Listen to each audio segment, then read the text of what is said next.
walagata wada dunido hodamba walagata wada lagu daawada sida tireer ka hawl lagu daawada wariyashada arrintaasina si aad ah isha ugu hayay saacadihii u dambeeyay cirro soo dhawow bal ugu horeyn waxaan doonayaa inaynu bulshada u iftiimino xalkee xal maraya saacadihii u dambeeyay dhanna isha arrinta ku hayso la socotay bismillaahir rahmaanir rahiim wad ma santay Cabdifatax Xareed runtii wararka ku saabsan dagaalka u dhaxeeya Israa'iil iyo Xamaas gaar ahaan wararka soo baxayay afar saacadood u dambeeyay aad bay isku soo tarayaan saacadba saacad ka dambaysa mar ka dambaysa wararku soo kordhayaan khasaaruhu sii kordhaya waxaynu ogeyn in khasaaruhu uu shalay ku bilaabmay wararka hore sheegay in 20 qof ay ka dhintaan dhinaca Israa'iil haddana tirada mar qaata 100 bay gaadhay haddana xalay waxay gaadhay ilaa 200 imika waxay maraysaa qiyaastii ilaa 600 oo qof inay ka dhinteen Israa'iil halka dhaawacuna uu marayo ilaa in ka badan 2,000 oo qof marka wararka u dambeeyay waxay sheegayaan in khasaarihii soo gaadhay Israa'iil haddii yihiin dadka ciidanka ah iyo dadka shacabkaaba ka dhashay duulaanka sida Franco dhacay ee Xamaas ay ku qaadeen gudaha Israa'iil aad buu u soo sare kacaya warbaahinta Israa'iil iyo hay'adaha caafimaadku imika waxay sheegayaan in dhimashadu ay marayso 600 dhaawacuna uu ka badan yahay 2,000 iyada oo la filayo in mar walba dhimashada dhaawacu sii kordhaan maadaama oo weli dagaaladu ay ka socdaan meelo ku yaala gudaha Israa'iil gaar ahaan deegaamada u dhow Amerika Qasa ama deegaamada ama magaalooyinka tuulooyinka Israa'iil ay leedahay ee u dhow Amerika Qasa gaar ahaan koonfurta Israa'iil ku yaala oo ay dagaalo badan oo Xamaas ku jiraan halkaas oo ay kula dagaalamayaan ciidamada Israa'iil marka maadaama oo dagaalku weli ka socdo isla markaana ay Falastiiniintu gaar ahaan ururka Xamaas ay gantaalo ku tuurayaan dhinaca Israa'iil marba khasaaruhu uu sii kordhaya uu sii badanaya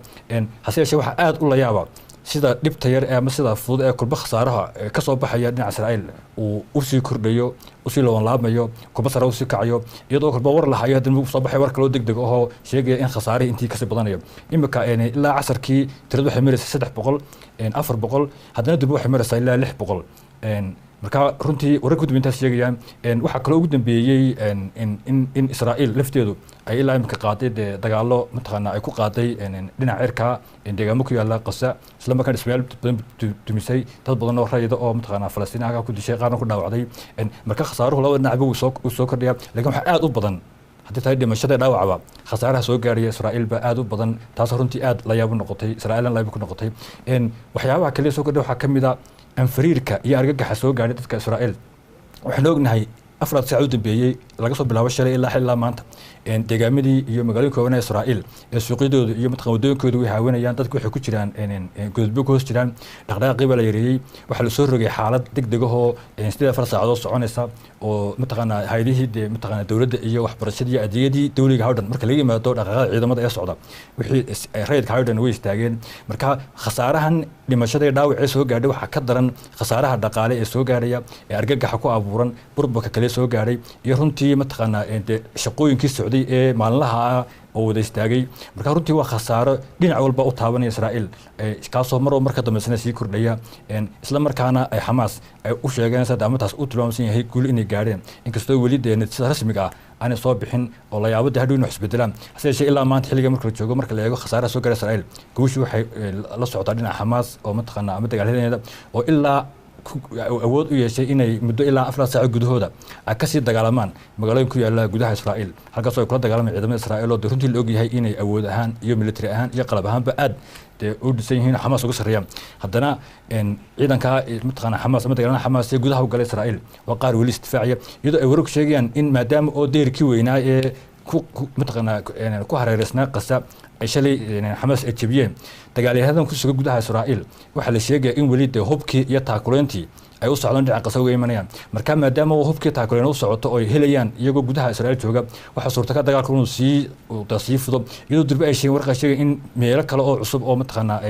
ama deegaamo ama tuulooyin cusub oo ay gacanta ku dhigeen dagaalada Xamaas hase yeeshee sidoo kalena Israa'iil waxay sheegeen in saldhigyo ama goobo ciidan oo hore loogu qabsaday ay imka dib u qabsadeen ujeedada ugu weyn ee imka Israa'iil leedahay waxa weeyaan marka horeba inay dagaalyahanada ku jira gudaha Israa'iil ay ka saarto ama ka sifayso oo dib loogu soo celiyo ama awdalayso sidoo sheegayso dagaalada ku jira Xamaas ama dib ugu soo celiso Qasa halka dagaalada Xamaas ay doonayaan iyaguna halka ama ku dhintaan ama ay dhulkooda dib ugu soo celisadaan mataqaana ay ku shahiidaan marka laga yimaado tallaabooyinka ay qaaday Israa'iil ay ku sheegtay inay tahay mid ay ugu argudayso dhibaatadii soo gaadhay waxaa jira in dalalka reer galbeedku intooda badan ay la saftaan Israa'iil oo ay cambaareeyeen dagaalkan ay Xamaas ku qaaday muxuu ka bedeli karaa dagaalka imka wajigan ku socda haddii faragelin soo sameeyaan dalalka reer galbeedka runtii aad bay u yar tahay faragelin military oo ay ku soo sameeyaan maxaan ku dhahay Israa'iil ay siiyaan inkasta oo wasiirka difaaca ee Mareykanka oo xalay hadlay uu sheegay inuu xidh la sameeyay hay'adaha difaaca ee Israa'iil oo uu sheegay inuu weydiiyay inay isku filayeen xaggii dagaalka ay kula jiraan Xamaas iyo habka isku difaacayaan inay isku filayeen taageero afka ah iyo taageero maaliyada way siin karaan laakiin si toosa Mareykanka iyo xulafadiisu Israa'iil intay la soo saftaan qasa uma weerari karaan ama Xamaas uma weerari karaan hase yeeshee taageerada afka ah iyo dhaqaalaha maaliyada la siiyaan waxaan ognahay Israa'iil inay tahay dalka koobaad ee ugu dhaqaalaha ugu badan uu ku bixiyo Mareykanka militarigiisa waxa ku xiga dalka labaad oo Masar oo runtiisna dhaqaale badan uu Mareykanku siiyo marka dhaqaalaha maaliyadeed ee la siinayo Israa'iil laga yimaado aad bay u adag tahay in taageero military ay siiyaan oo mataqaana ama Mareykanka iyo reer galbeedku ay soo weeraraan Xamaas waxa kaloo iguna jira in Israa'iil ay gashay xaalad dagaal golihii wasiirada Israa'iil maanta way shireen sida lagu sheegay war ka soo baxay xafiiska ra'iisul wasaaraha Israa'iil waxay ku dhawaaqeen inay galaan xaalad dagaal taas macnaheedu waxa weeyaan inay dagaal toosa isku diyaariyeen Israa'iil oo ay la gasho Xamaas isla markaana dadka reer Israa'iil lagu ogeysiyay in dagaal ku jiraan waxa kale oo wararka soo baxay ay sheegayaan in fariimo loo diray dadka Falastiiniinta ee ku nool Gaza gaar ahaan deegaamada Gaza oo dhan oo loogu baaqay inay ka baxaan deegaamadaasi si oo Israa'iil sheegtay inay si xooggan u duqeyn doonto ama ay weerari doonto waxa kale oo laga cabsi qabaa ama Israa'iil ay sheegaysaa in ay doonayso in ay marka laga yimaado marka soo farxato ama ay haddii ka soo guuleysto dagaalkan ka socda gudaha Israa'iil inay dagaal dhulka ah ku soo qaado Gaza waana sida ay jecel Xamaas saraakiil Xamaas oo maanta hadlay waxay sheegeen inay isku diyaariyeen dagaal kasta ama nooc kasta oo culays oo ka yimaada Israa'iil isla markaana ay ugu jecel yihiinba dagaal dhulka ah oo lagu soo Israa'iil soo qaado kaas oo ay isku diyaariyeen waxaan ognahay Gaza waa dhul xidhan oo runtii godoon ku jiray dhowr jeer bay Israa'iil weeraro duqeymo ku qaaday dhul badan ku burburisay hase yeeshee mar kasta oo Israa'iil ay duqeymo ku qaado Gaza haddana way ka soo kabtaanoon isla markaana lama weeqo ama awoodoodii lama dhimo Xamaas mar walba Xamaasna waxaad aragtaa in dagaal kasta oo dhacay in inteedii hore ka soo awood badanayso waana suurtagal maadaama Israa'iil ay sheegtay inay gashay xaalad dagaal ay ku dhawaaqdayba in dagaalka dhulka inuu soo baxo cirra waxaan ku weydiinayaa Israa'iil sirdoonkeeda oo aad loo ammaan oo la yiraahdo inay kamid yihiin waxay kamid yihiin sirdoonada dunida ugu awoodda badan leh maxaa fashilka ka dhigay inay ogaan waayaan dagaalkan ay Xamaas qabanqaabiyeen ee ay hal mar la yaab ku noqday Israa'iil ay ku qaadeen runtii su'aashaasi waa su'aasha ilaa xalay ilaa maanta ay aad adduunka isku weydiinayay warbaahinta adduunka oo dhan gaar ahaan suxufiyiinta falanqeeya arrimaha militariga warbaahinta Israa'iil dadka Israa'iil xisbiyada Israa'iil ee mataqaana mucaaradka ama kuwa muxaafidkaaba dhammaantood waa su'aasha isweydiinayaan maxaa ku dhacay sirdoonka Israa'iil waxaan ognahay Israa'iil sirdoonkeedu inuu ka mid yahay sirdoonada ugu awoodda badan ugu xogta badan xagga caalamka dhowr nooc bay sirdoonka u kala shaqeeyaa mid waa sirdoonka dibadda sirdoonka gudaha ciidamada kala duwan ee Israa'iil hadday tahay militariga hadday tahay kuwa badda kuwa cirka u xilin sirdoona waxaan ognahay Israa'iil in dad mukhaabaraada ama dad basaasiin ay ku leedahay gudaha Gaza ama dhulka Falastiin oo kale oo runtii xoog badan soo gudbin jiray waxaan ognahay in Israa'iil ay ku xidhay dhulkan deerkan Gaza iyo dhaxay Israa'iil ay ku xidhay qalab loogu talagalay inuu muuqaal soo duubo sidoo kale waxaa jira qalab ay ku xidhay ugu talagashay in dhaqaaqa dhulka emotionka ama dhaqdhaqaaqa xarakaadka dhulku sameeyo dhaqdhaqaaqa dhulka oo kale wixii jabeeqay jirto oo ay kula socdaan marka waxaas oo dhan oo shaqeynaya ayaa haddana waxa suurto gashay in Xamaas ay si lama filaana u galaan gudaha Israa'iil isla markaana deerka ay jabiyaan marka waxa la isweydiinayaa sirdoonka Israa'iil maxaa ku dhacay dadka qaar baa sheegaya in maadaama Israa'iil uu dhexdeeda kala qaybsanaan badan ku jirto gaar ahaan xukuumadan cusub ee imika uu soo dhisay Netanyahu oo ah xukuumad diiniya waa xukuumad u janjeedha dhinaca mataqaana diinta u janjeedha oo mataqaana wax dadka xaq jirka fog ee xagga diinta ku salaysan baa ayaa xukuumadan aad awood u badan waa dadka aaminsan in dhulka Falastiin xoog loo qaato isla markaana meesha laga tirto sidoo kale waxaa jira qaybo badan oo dadka sare Israa'iil gaar ahaan xisbiyada iyo iyaguna dadka cilmaaniyiinta oo iyaguna aad u fog oo iyaguna ka soo horjeeda nidaamka xukuumadda cusub marka kala qaybsanaanta ku jirta Israa'iil gudaheeda ayaa sabab u ah in sirdoonka fashilmo waxa kaloo jiray dagaal ka hor in mudaharaado waaweyn ay ka socdeen Israa'iil oo lagu soo xukuumadda sidoo kale qaybo badan oo ciidamada Israa'iil gaar ahaan duuliyaasha dadka militariga u shaqeeya waxay ku jireen shaqo joojin ku jireen marka arrimahaas oo dhan oo iskaashaday ayaa loo aananaya in sirdoonka fashiliyeen sidoo kale waxa qayb ka qaabka ay isku ilaaliyeen Xamaas dagaalkan ay qaadeen waa dagaal qorshaysan oo runtii lagu soo beegay konton guuradii kasoo wareegtay dagaalkii sidoo kale la yaabka u ahaa ee 1996 ay Masar iyo Suuriya ku qaadeen Israa'iil isla markaan xilliga Suuriya Israa'iil lagu jabiyay 6 August bishana ku jirno August 6deedii ayuu ku buuxay konton sano 7 bishana dagaalkan Xamaas way qaaday marka waa dagaal qorshaysan oo runtii aad u abaabulan oo marka laga yimaado gantaalaha ay rideen ilaa dagaalyahano ku dhow ilaa 1000 qof baa la sheegaya inay gudaha u galeen Israa'iil deerkii bay jabiyeen waxay kaga boodeen baarashuudo markay galeen dhulka ku galeen marka dagaalkaasi Israa'iil ciidankii sirdoonkooda muu ogaan kari waayin baa leeyahay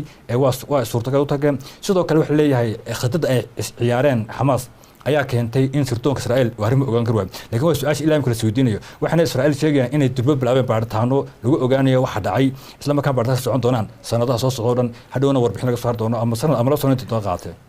waxaan ku weydiinayaa Ciro in taliyayaal ciidan oo saameyn ku dhaxla Israa'iil gudaheeda ayar ay Xamaas gacanta ku dhigto kuwa kalena ay leeyso maxay u dhimi kartaa awoodii ciidan Israa'iil ku faanisi sida ay sheegeen ururka Xamaas waxay sheegeen inay gacanta ku dhigeen maxaabiis aad u badan oo isugu jira ciidan ama dad askar ahaadaan ama saraakiil ciidan ahaadaan ama taliyayaal ahaadaan sidoo kale dad badan oo mataqaanaa shicibana ay soo qabseen waxay sheegeen in dadka ay haystaan ama ay ka haystaan Israa'iil haddii yihiin ciidamada haddii yihiin saraakiisha haddii yihiin taliyayaasha iyo dadka shicibkaaba ay ugu filan tahay inay kula galaan gorgortan ama waa kula galaan Israa'iil inay soo deyso maxaabiista ay ka haysto Falastiin waxa jeelasha Israa'iil ku jira maxaabiis ilaa 5200 oo mataqaanaa maxbuusa oo Falastiina oo qaarkood ay yihiin saraakiil ka tirsan Xamaas dad kale oo rayid oo shicib oo Falastiina marka waxay sheegeen maxaabiista ay shalay qabsadeen inay ugu filan tahay inay ku soo daayaan dhammaanba maxaabiista Falastiinta ku xiran Israa'iil waxa kale ognahay dagaalkan ay Xamaas qaadan shalay 3 ujeedo ay ugu tala galeen waxaad moodaa 3 inay gaadheen ka koobaad wuxuu ahaa inay soo qabsadaan maxaabiis ay kula gorgortamaan Israa'iil inay ku soo deyso maxaabiista ay ka hayso taa way ku guuleysteen oo intay gudaha u galeen Israa'iil ay maxaabiistii ay ku jiraan taliyayaasha ciidamadu inta soo kaxaystay bay qasa keeneen waxayna sheegeen maxaabiista in lagu hayo dhul amaana gaar ahaan gudad jeelal ku yaala dhulka hoostiisa iyo goobo kale amaana ay ku haystaan isla markaana hadhow ku galaya ujeedada kale waxa weeye inay ka aarsan waxaan ognahay muddooyin ku dambeeyay Israa'iil tuqaymo ay ka wada dhulka Falastiin masaajidka Al-Aqsa xadgudub lagu sameeyay taana waxay ku tala galeen fariin ay ugu direen Israa'iil oo ah inay ujeedadaas u tahay inay ka soo aarsan maadaama imka ay dileen dad ilaa 600 oo qof ilaa 200 dhaawaceen ujeedada aarsigana way gaadhabay talabaad saddexaadna waxa weeyaan waxa bariyahan aad u socday qorshayaal la doonayo in lagu heshiisiyo dalalka Carabta iyo Israa'iil waxa ugu weynaa Sacuudiga oo mataqaanaa Mareykanku aad isku hawlaya inuu xiriir diblomaasiyadeed ka dhex abuuro Sacuudiga Israa'iil inkastoo Sacuudigu shuruudo badan ku xidhay hore waxa heshiis ula saxiixday Israa'iil ama ula heshiiyay dalal badan oo Carab sida Imaaraadka kale iyo Morocco kale iyo Bahrain oo kale iyo marka ujeedada ay weerarkan qaadan waxay ahayd inay ku banjariyaan qorshaha socda ee la doonayo in Israa'iil iyo Carabta ay ku heshiiyaan gaar ahaan Sacuudiga ugu muhiimsan inuu ku heshiiyo kaana waxaad moodaa imika inuu hakad ku imanayo oo ay fashiliyeen marka howlgalkan Xamaas ee ku soo qabseen ciidamada badan ee Israa'iil waxay muujinaysaa ama waxay tilmaam noqon doontaa in cabsi badani ay ka abuurantay gudaha Israa'iil gaar ahaan dhinaca ciidamada maadaama oo mataqaanaa ay Xamaas ay awood u yeesheen intay gudaha u galaan inay saraakiil ciidan barna ku soo laayaan barna ku soo qabsadaan waa arrin cabsi ku abuuraysa mataqaanaa saameyn ku yeelanaysa sawirkii iyo sumcaddii Israa'iil ee dhinaca ammaanka militariga nidaamka ay Israa'iil ku faantay nidaamka difaaca gantaalaha ee Iron Dome loo yaqaano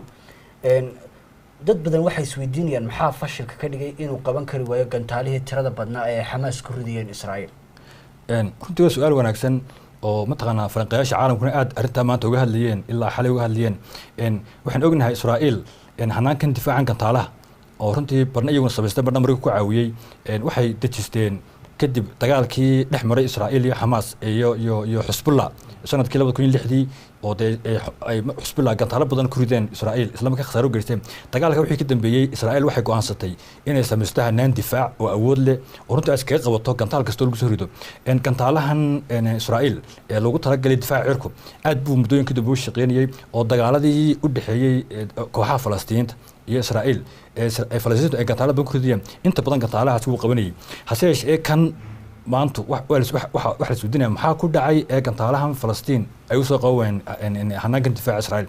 waxaan ognahay dagaalkani inuu ahaa mid qorshe koobana gebigiisa 30 mar u horeeyay ay ku koobnaa waxa la sheegay Faranqiyaashu in 30 mar ugu horeeyay Hamas ay ku riday 5,000 oo gantaal gudaha Israa'iil marka hanaankii difaaca Israa'iil ama gantaalihii waxa ka batay kuwii ay Hamas rideen marka khalkhal baa ku dhacay inay awoodi waayeen in matqana gantaalaha ridayaan ay ma systemka gantaalo shaqeynayaan inay maadaama gantaalo ka badan ay ku soo dhaceen inay awood u leeyaan ku dhacaan waana waxyaabaha sababay in gantaalaha qaarkood ay gaaraan Tel Aviv oo magaalada ugu weyn ee Israa'iil ah matqana dhinaca waqooyi ugu xigta oo matqana aad uga fog Qasa isla markaan dhismayaal badan iyo khasaare badan ka gaaray sidoo kale gantaalahaas wax khasaare u gaarsiiyeen dad badan ku laayeen magaalooyin badan oo gudaha ku yaala Israa'iil gaar ahaan deegaamada bariga Israa'iil marka gantaalahan Israa'iil ay leedahay awlu shaqeyn jireen haseesh lama filaanka mataqaan ku dhacay Israa'iil iyo caalamka ama iyagana ku dhacay waxaan awood u yeelan 5,000 oo gantaal oo marqaata lagu riday awood ma yeelan inay wada qabtaan waxaan ognahay oo kale jira oo iyana khasaare ku ah Israa'iil gantaalahan mataqaan ay ugu talagaan difaac cirku halka gantaale ay ridaan wuxuu ku joogaa lacag dhan ilaa 50,000 ilaa 100,000 oo dollar halka gantaale lagu talagaan gantaal soo qabto Falastiin halka Falastiin gantaalaheegu ay ridayaan ay ku weeraraan Israa'iil